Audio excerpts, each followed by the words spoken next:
और दूसरा ये कि सिलेबस को पूरा करने में टाइम कितना लगता है, तो मैं सारी समझा देता हूँ। देखिए, अगर आप यूपीएससी की तैयारी ठीक से करना चाह रहे हैं, यूपीएससी, और आपकी बैकग्राउंड ज़्यादा नहीं है, बैकग्राउंड से फ़र्क पड़ता है। जैसे मान लीजिए आपने हिस्ट्री, ज्योग्राफी, पॉलिटिकल साइंस से ग्रेजुएशन किया और गंभीरता से किया, तो आपके लिए यूपीएससी की तैयारी में समय काफ़ी कम हो जाएगा। पर यदि आपने ग्रेजुएशन गंभीरता से नहीं किया हुआ है, मौज में किया हुआ है, जैसे अमूमन हम लोग करते हैं, या किसी एक सुपर स्पेशलाइजेशन वाली स्पेसिफिक ब्रांच में किया है, जैसे मान लीजिए आपने बीटेक किया और बीटेक भी ऐसी चीज में किया, कंप्यूटर साइंस में, जो यूपीएससी में है ही नहीं ऑप्शन, तो बीटेक कंप्यूटर साइंस आपकी यूपीएससी की तैयारी में सीधे फायदा नहीं करती है, नहीं के बराबर फायदा। तो अगर आपकी बैकग्राउंड नहीं के बराबर मान ली जाए, तो यूपीएससी का सिलेबस एक बार ठीक से तैयार करने में 1.5 से 2 साल लग जाते हैं, अगर जीरो से हम शुरू करते हैं तो। 1.5 से 2 साल इसलिए कि ऑप्शनल की तैयारी में कुछ महीने लगते हैं, फिर एसए है, पूरा जीएस है, पूरा सीसेट है। अगर आप इंजीनियर हैं और आपका गणित बहुत अच्छा है, तो सीसेट में आपके 2-3 महीने बच जाएंगे, और गणित में भी डब्बा गोल है तो 3 महीने और एक्स्ट्रा हो जाएंगे, सीधी सी बात। तो 1.5 साल से 2 साल चाहिए फर्स्ट राउंड ऑफ प्रिपरेशन के लिए। उसके बाद आपकी रिविजन प्रैक्टिस, जिसमें 6 महीने मेरे ख्याल से कम चाहिए। तो जिस साल आप तैयारी शुरू करेंगे, उसके 2 साल बाद का जो अटेम्प्ट है आप वो दे सकते हैं, क्योंकि आपको उस अटेम्प्ट के दौरान भी 6 महीने मिले जाएंगे। कुछ चीज़ें प्रीलिम्स और मेंस के बीच में भी कर लेंगे हम लोग। तो जो लोग ग्रेजुएशन शुरू कर रहे हैं उनके लिए तो बहुत मुफीद मामला ये है कि ग्रेजुएशन के साथ साथ तैयारी कर लें, ग्रेजुएशन खत्म होते ही एग्जाम दें, क्योंकि कम उम्र में आईएएस, आईपीएस या पीएससी में आने का फायदा ज़्यादा होता है। सिंपल सी बात, अगर मैं आईएएस की बात करूँ, आईएएस बन के आप 5 या 6 साल में कलेक्टर बनते हैं, 9 साल में बड़े जिले में कलेक्टर बनते हैं, 13-14 साल में कमिश्नर बनेंगे, 17 साल की जॉब होने के बाद आप राज्य में सेक्रेटरी या केंद्र में जॉइंट सेक्रेटरी बन जाते हैं। वहां से 10 साल का स्टेग्नेशन है। लगभग 26 साल के आसपास की जॉब होने पर आप बनेंगे एडिशनल सेक्रेटरी, जो यहाँ पर एसीएस होता है राज्य में। और एसीएस बनने में या एडिशनल सेक्रेटरी बनने के लिए जरूरी होता है कि आपके पास पर्याप्त जॉब बची हुई हो। लगभग 30वें साल में आपको सेक्रेटरी बनने का ऑप्शन मिलता है केंद्र में। सेक्रेटरी का मतलब पूरी मिनिस्ट्री का ब्यूरोक्रेटिक हेड, जो बहुत बड़ा पद है। और आईएएस बनने में मजा उसी पद में है बेसिकली। और सेक्रेटरी बनने की शर्त क्या है? सेक्रेटरी के लिए एम्पैनलमेंट उसी का होगा जिसके पास कम से कम 2 साल की सर्विस बची हुई है।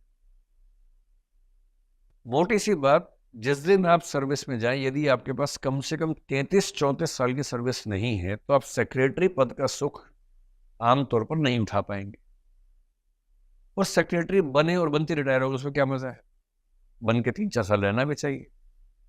तो मजा तब है जब आपके पास कम से कम 36 साल की सर्विस हाथ में हो। 60 में रिटायर हो जाते हैं, तो 24 साल में अगर आप सिविल सर्वेंट बन गए हैं, तो आप इस नौकरी का वो अधिकतम सुख उठा पाएंगे जो जिसके लिए लोग जाना चाहते हैं। और अगर आप अच्छा काम करते हैं तो क्या है कि सेक्रेटरी बनेंगे, पर यदि आप काम ठीक कर रहे हैं तो आपके रिटायरमेंट से पहले आपको एक्सटेंशन 2-3 साल का मिल सकता है। फिर आप 62 तक, 63 तक काम करेंगे। उसमें भी जब रिटायर होने वाले भी 63 में एक दिन पहले सरकार क्या करेगी? आपको यूपीएससी के मेंबर बना देगी, 2 साल और मिल गए, या सीएजी बना दिया, कोई ऐसा पद जिसमें 65 साल तक रिटायरमेंट होती है। पर ये सारे सुख उनको मिलेंगे जो 24 साल, मैक्सिमम 25 साल तक ज्वाइन कर लेंगे मसूरी में आईएएस की नौकरी। इसलिए मैं आज के लिए कहने लगा हूं कि ग्रेजुएशन में अगर संभव है तो फर्स्ट ईयर के एंड के पार्ट से, नहीं तो सेकेंड ईयर की शुरुआत से सीरियस प्रिपरेशन शुरू कर देनी चाहिए। और 2 साल आपको ग्रेजुएशन के साथ साथ ही मिल जाएंगे, तो ग्रेजुएशन खत्म होते ही आप तैयार हैं। और यदि आपकी उम्र 21 हो गई है, आमतौर पर ग्रेजुएशन 3 साल का जब करते हैं तो 20 में खत्म हो जाता है ग्रेजुएशन, तो 1 साल बचता है उसके बाद, अगर आप शुरू से सही टाइम पे चल रहे हैं तो। अगर 20 में ग्रेजुएशन हुआ और आपकी तैयारी एक बार हो गई है, तो 20 से 21 वाला जो 1 साल है उसमें revision, practice, answer writing skills, वो सब करना है। और 21 की उम्र होते ही सीधे दहाड़ते हुए यूपीएससी के अंदर जाना है और सीधे वहां से मसूरी की यात्रा पर निकल जाना है। हर साल ऐसे कुछ लोग होते हैं। पहला अटेम्प्ट, अभी इसी बार एक बच्चा है 136वें रैंक पे आया है, 22 साल का है, सेकेंड अटेम्प्ट है, आईएएस, प्रॉपर आईएएस में आ गया। पिछले साल एग्जाम दिया था, सिलेक्शन नहीं हुआ था 21 में, मतलब 21 का होने वाला था तब एग्जाम दिया था उसने, क्योंकि 21 के आप है या नहीं इसका फैसला 1 अगस्त को होता है। जिस साल आप एग्जाम देंगे उस साल की 1 अगस्त को आप 21 के हैं या नहीं है, इस बात से फैसला होता है। तो डेट ऑफ बर्थ अगस्त के आगे होने और पीछे होने से बहुत फर्क पड़ जाता है। तो उसने 21 की उम्र में दिया, फिर एग्जाम दिया दूसरी बार, 22 की उम्र होती है तो प्रॉपर आईएएस में है, मैक्सिमम 22.5 साढ़े 22 में ज्वाइन करेगा, 37.5 साल की सर्विस हाथ में है। और 37.5 साल की सर्विस का मतलब है कि अगर सर्विस ठीक रही, बीच में दिक्कत नहीं कोई आई, तो कम से कम 7 साल केंद्र सरकार में सेक्रेटरी का पद मिलने वाला है। और जो 7 साल सेक्रेटरी बनते हैं उनमें से कुछ लोग बड़े सेक्रेटरी, होम सेक्रेटरी जैसे होता है, फाइनेंस सेक्रेटरी जैसे होता है, वो पद मिलते हैं। वो पद भगवान के पद नंबर 2 पे वही पद आते हैं, इतने बड़े पद होते हैं। जैसे होम सेक्रेटरी के मैं आपको थोड़ा समझाऊं, होम सेक्रेटरी आईएएस होता है। अब उसका काम है पूरे देश की कानून व्यवस्था का ध्यान रखना। एक फोर्स का नाम है सीआरपीएफ, आपने सुना होगा। सीआरपीएफ का जो डायरेक्टर होगा, डीजीपी होगा, हेड होगा, वो आईपीएस होगा।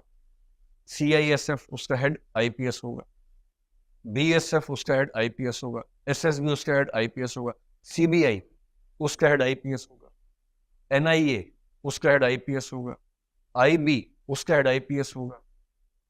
इन सब का हेड होम सेक्रेटरी है। आप वो रैंक समझिए मैं जिसकी बात कर रहा हूं।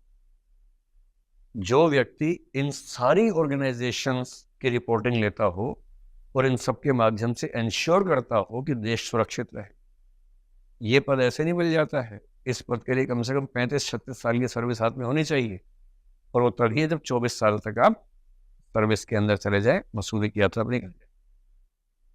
इसलिए अगर आपकी ग्रेजुएशन चल रही है, आपने बताया था ना, तो ग्रेजुएशन के साथ में थोड़ी सी मेहनत कर लेंगी तो अच्छा रहेगा।